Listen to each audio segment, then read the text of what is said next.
Hey, do you know what time it is? That's right. It's time for Coach Lindy's podcast. The podcast to get you moving. Hi, I'm Lindy Hutchinson, a certified life mastery consultant with the Brave Thinking Institute. As a life coach, I help others transform their life as I have mine. It's not easy, but it is possible, and it most certainly is worth it. Each week, I'll share insights that inform, inspire, and ignite in you your desire to create a life that you love. So let's find out what's going on this week. So welcome to the podcast. It's Coach Lindy. It's episode 47. It's so nice to have you here. Today we're going to talk about someone that you may not recognize his name. It is Charles Steinmetz.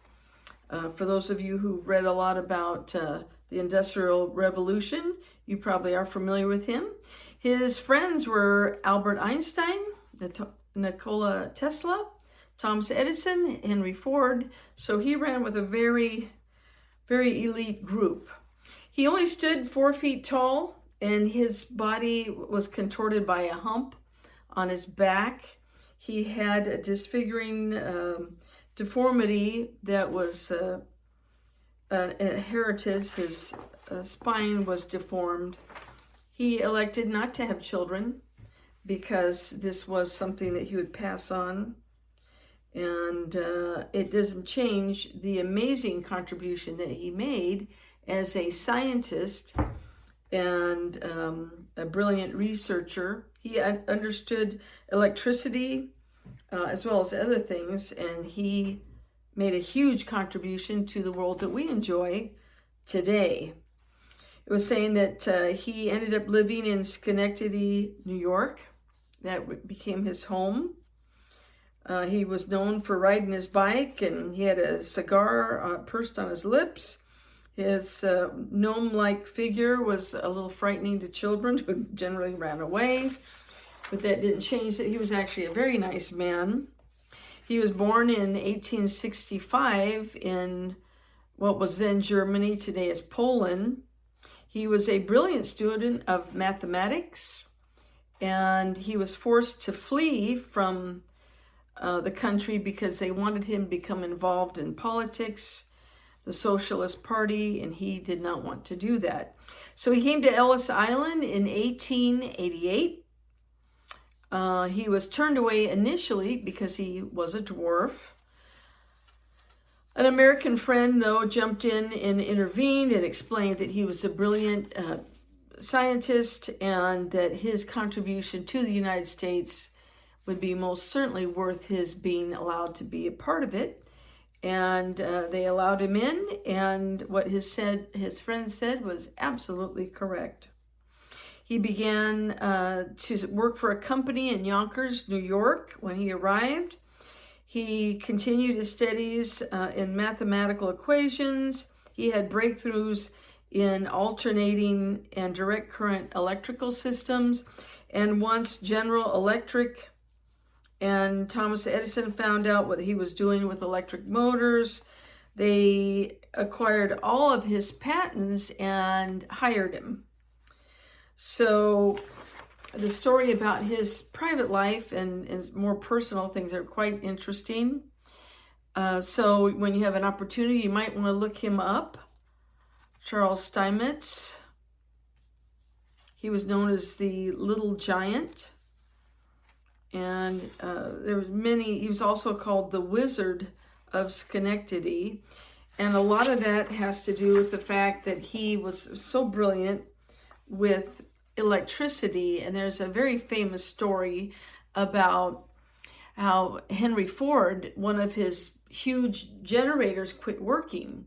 And his wise guys, his electrical engineers, tried, and they couldn't figure out what was wrong with it. So Henry, who was friends with Charles, said, hey, can you come and check this out? I don't know what's wrong, and they don't know what's wrong, and we got to get this thing on again. So sure enough, he said, sure, I can do that. So when he got there, all he asked at the plant was for a notebook, a cot, and a pencil. Okay. So for 2 days, he listened to the generator and he did computations on the paper. And at the end of the second night, he asked for a ladder.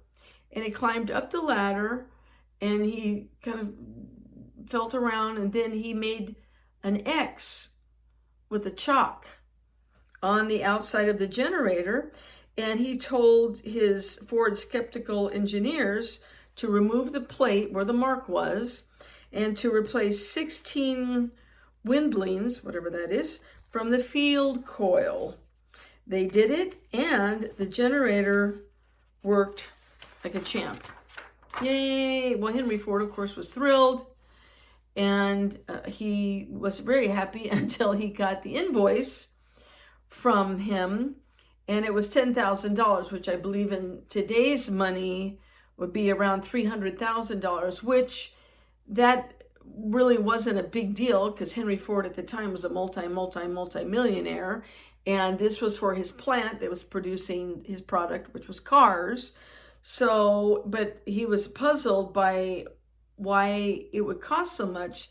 So he asked, because basically in his mind, Charles went up, marked an X on the outside of the generator, and there was a simple change and it worked. So why so much? So Charles didn't mind giving him an itemized bill, and this is what it said: making chalk mark on generator $1. Knowing where to make the mark, $9,999. And it says that Ford paid the bill. So this is a story. This story could go on and on and on. But the fact is, there's nothing like know-how and there's nothing like experience. So that's why when you and I see a doctor or we see an attorney, as you know, we're not just paying for that hour or that time with them. We're paying for the many years of experience that they have invested in their studies and their expertise. And so that's why it seems like it's awfully expensive, and we're actually paying for a lot more. And that's exactly what Henry Ford did. He wasn't just paying for a chalk mark. His engineers couldn't figure it out. He didn't know. They didn't know what the problem was. But Charles did, and he got it to work. So he was definitely worth the money. Our power word for the week is knowledge. And our train your brain thought for the week is nothing like know-how. So if you know how to do it, you should be paid in relation to your knowledge and your expertise. And our Hey That's Funny file. How many therapists does it take to change a light bulb? Only one. But the light bulb has got to want to be changed. So that is it for this week. Understand your value. Understand that your knowledge is worth a lot, that you are worth a lot, and keep building your dreams and pursuing what you know will be the life that you deserve to have and live fully. So until I see you again next week, take care, and I am looking forward to our next session together. Take care now. Bye-bye. Hey, thanks for joining me this week. I look forward to being with you every week. And if you'd like to get in touch with me, please email me at coachlindy@lindyhutchinson.com. My name is spelled L-Y-N-D-I, so it's Coach Lindy, L-Y-N-D-I, at Lindy Hutchinson, LYNDIHUTCHINSON.com. I value what your input is, and I'm always open for suggestions and ideas. If you will like and or subscribe to this podcast, that would be wonderful. I appreciate it.